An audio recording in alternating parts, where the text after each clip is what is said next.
there's a story that I'm reminded of, and I don't know who the writer is. It just says anonymous, and I read it in school. I feel like you said, Dylan, maybe you read it in school. I've heard it once. before. Yeah. But just this guy's telling a story about how he was walking home from school one day and he saw this kid that he had never really seen before, kind of carrying a big stack of textbooks, and a group of guys runs by after school. They're like, I think younger, high school, maybe like freshmen in high school or something, and these people run by and knock the books out of his hand and like trip him and push him on the ground, and his glasses fall off.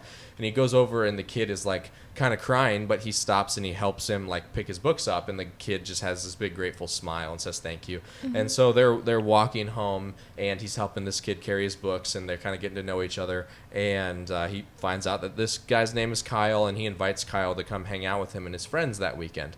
And so he does, and spends time with them that weekend playing football and hanging out, and Kyle just kind of becomes part of their friend group. And as they went throughout high school, Kyle was really smart. He became like a really popular guy because he grew into one of those people who like looks really good in glasses and was just really smart and actually pretty athletic.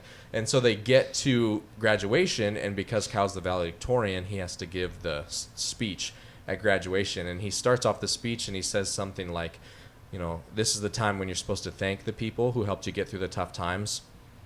And he proceeds to talk about how the reason he was carrying such a big stack of books home that day is because it was a Friday and he had cleaned out his locker because he intended to go home and take his own life that weekend, and he didn't want his mom to have to go back to the school and clean out his locker. And so he was taking all of his books home.